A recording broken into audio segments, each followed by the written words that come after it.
A super investor, Tom Lee, starts to make a move heavily into ETH, and this is a Bitcoiner doing this. Today we'll break it down for you. My name is Paul Bear. Welcome back on the Tech Path. Let's get going. I do want to thank our sponsor, and that is iTrust Capital. For you guys to get rolling in a crypto IRA, all you have to do is visit itrustcapital.com. A couple of things you can do over there now. Of course, you can get your IRAs moving, whether you have an existing IRA and you want to move it or you want to start one.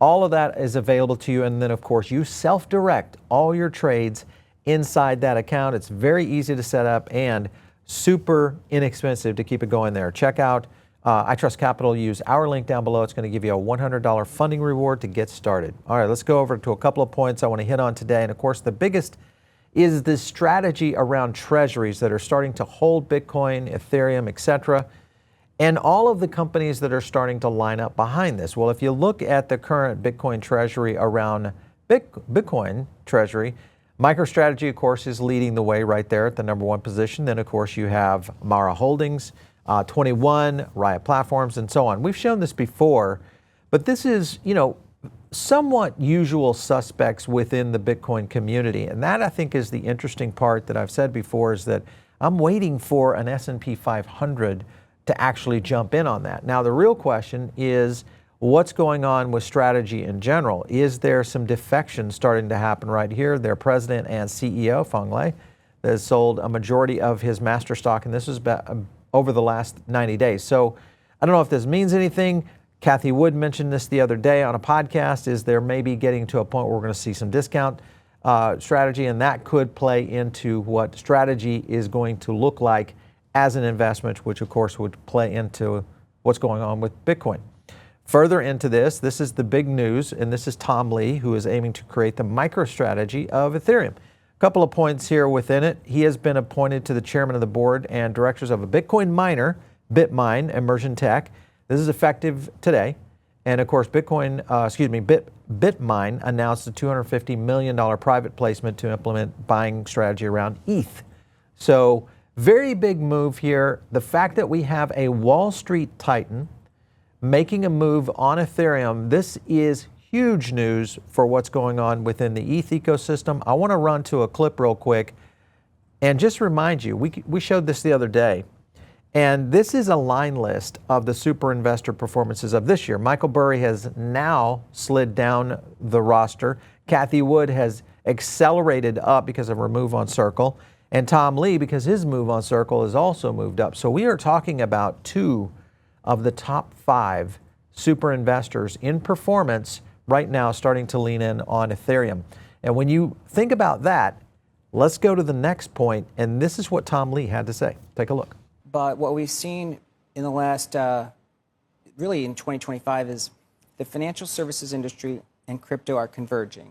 And it really started with stablecoins, which is the ChatGBT of crypto, right? Because it's viral adoption by consumers, businesses, banks, and now even Visa. The more Ethereum that's accumulated, the more secure the network is. And I think it's also sort of the architecture that future banks will have. When Goldman issues a stablecoin and JP Morgan doing it on Ethereum, as a layer 1 blockchain, they're going to want to secure it by staking Ethereum. So we're trying to get in front of that by creating a treasury vehicle. And just so I understand, it's safer if you own more of it. Explain why that would be. Well, Ethereum is a proof of stake network. Right. So unlike Bitcoin, which is proof of work and miners do all the work for you, and that's why you have decentralized trust, in Ethereum it's important for these entities to essentially validate transactions. So by becoming a staking entity, you're sort of securing the fidelity of stablecoins. All right, so that in itself, first of all, he's big behind on stablecoins in terms of where this market could go, and it's going to get very competitive as we see the stablecoin bill come through. The legislation is now sent for possibly an approval by mid-July. This according to Secretary Bessent. So that in itself could start to shake things up. And remember, Circle on ETH, along with a lot of what I think will be future stablecoins that will start to compete with Circle, are going to come in on Ethereum. Now, Tom Lee is getting in on Ethereum kind of like if you think about where Saylor was on the early stage of Bitcoin, and even that wasn't really the early stage, but it was early for where we are in comparison to the market right now. So think about where Ethereum is today, trading around 2,400. Here's what Tom Lee had to say about that. You're basically saying that this is the new Bitcoin. You're getting in at a very early stage. Correct. That's right. Because let's say stablecoins, which is $250 billion today, gets to Treasury Secretary Bessent's reasonable $2 trillion. That's a 10 times increase in size. By the way, already stablecoins are the 12th largest holder of treasuries. They'll become the #1 holder by then. U.S. dollar dominance is 27% in GDP terms. It's 57% of central bank reserves. It's 80% of financial trading transactions. It's 100% of stablecoin denomination. So by getting to $2 trillion, you're ensuring dollar dominance. This is very good for the U.S., but $2 trillion of stablecoins is a lot of network fees for Ethereum. All right, and he is right, $2 trillion. I still think that's a low number for what we're going to see in terms of engagement on stablecoins in general.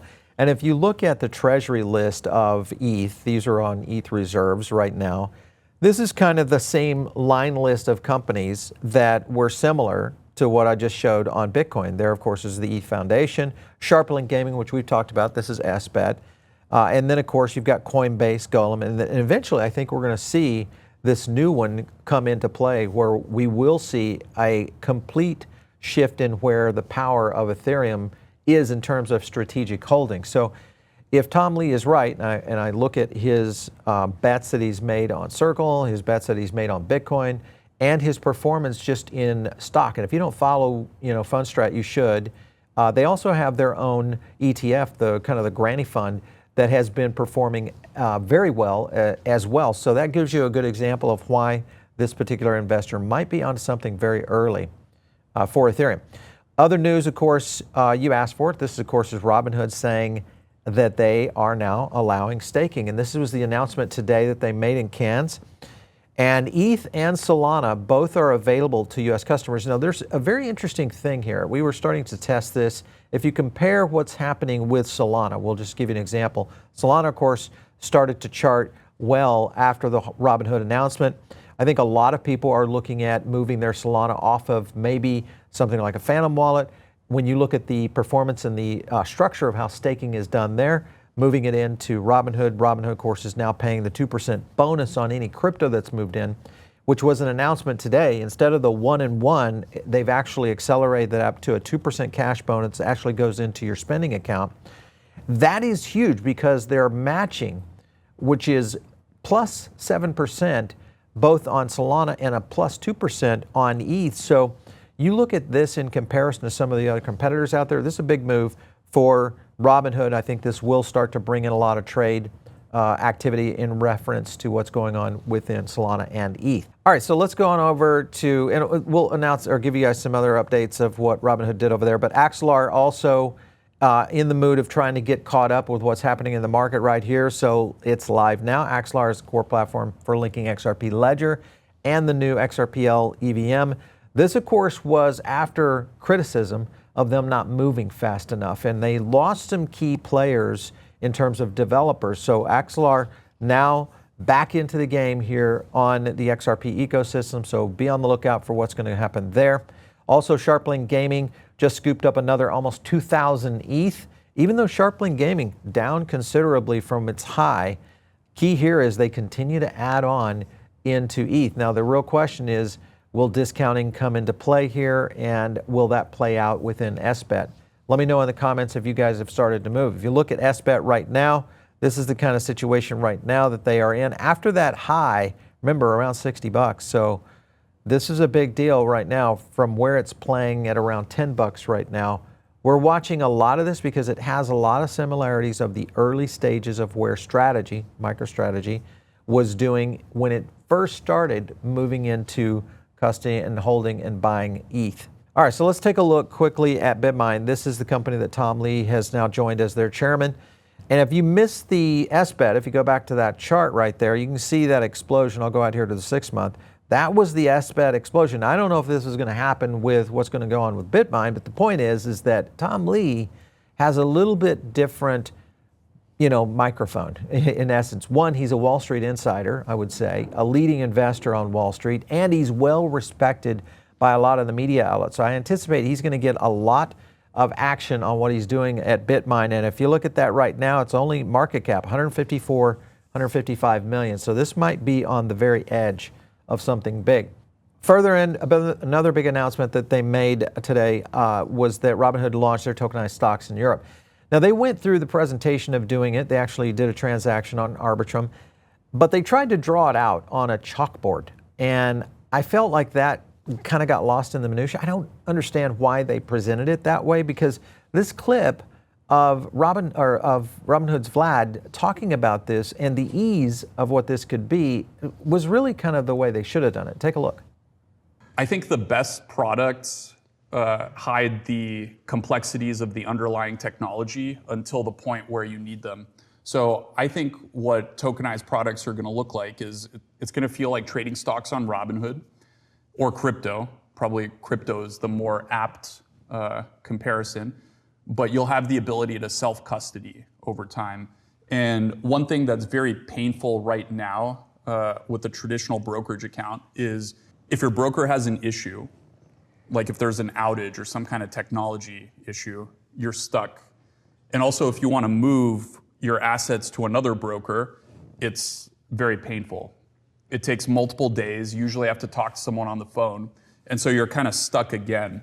And I think in the future, you could unlock the full potential of DeFi and self-custody, and you could actually be not reliant on a broker at all. That would be epic if we got to see that. And I think that's the way they should have presented it there. It was a good explanation by Vlad there. If you kind of compare what is going on within the major competition of what Robinhood is dealing with, you've got Charles Schwab coming in right behind them at 165 billion, trading at $90 right now. Well, if you take a look at Robinhood, holding in right now at around 81 billion. This is right now, Robinhood all-time high, $91. So are we in maybe a transition time over on the Wall Street side of things when it comes to the brokerage houses? And remember that Robinhood is starting to also roll out perpetuals, and they announced it both in Europe, in all the EU countries, but also coming soon to the United States. And the cool thing that they did show at the event was their perp trading. And the perp trading actually was very easy, and I think that may win some people over, because right now it's a bit of a process to get perpetuals trading underway. And for many of you guys who would like to short and long, different stocks and crypto, the opportunity here, I think, now coming in on Robinhood, if they can get it done quickly. I hope that it's done this year, but we'll see if they can get through the regulators to get it done. Other things that are happening right now is Bloomberg's fear and greed gauge on the S&P 500 hit 298 points.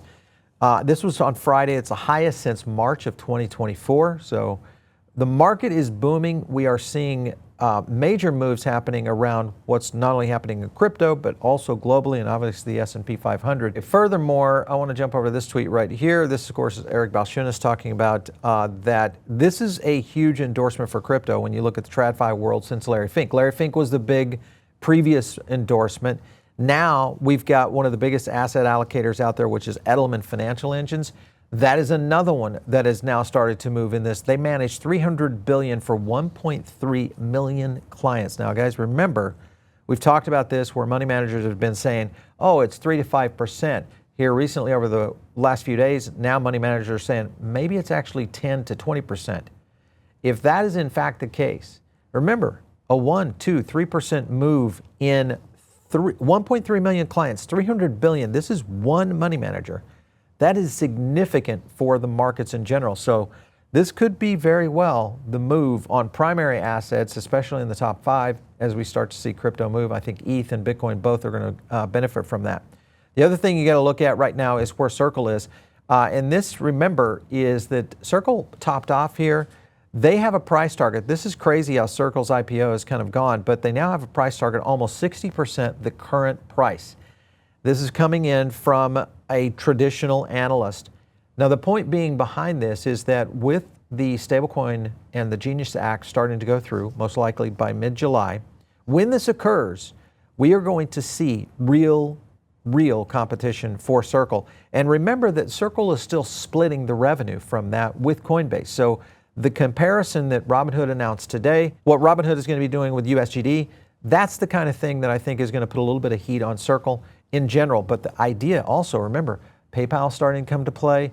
I imagine PayPal is going to be doing quite a bit of awareness campaigns to let people know about that. That is where Circle could start to take a little bit of a heat. So I don't know if you guys are still in Circle, but let me know. If you kind of look at the general Coinbase cycle that occurred back from its launch, this goes all the way back into where we launched back in April of 2021.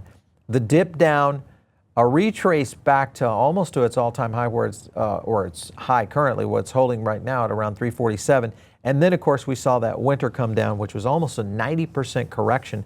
Is Circle setting up for that in the stage of where we are in the market right now? Because we could see some pretty significant activity. Or do you think that Circle is actually going to accelerate because of all of this new ETH adoption and companies like what BitMine is doing, and with Tom Lee kind of giving a lot more, awareness of what's going on? Listen, if you guys are not subscribed to the channel, make sure and do that right now. All you have to do is click the subscribe button and also click the little bell. That way you'll get notifications of live streams. If you're not in our Diamond Circle, get in on that as well. It's a free link down below. And follow me out there on X. We'll catch you next time right here on TechPath.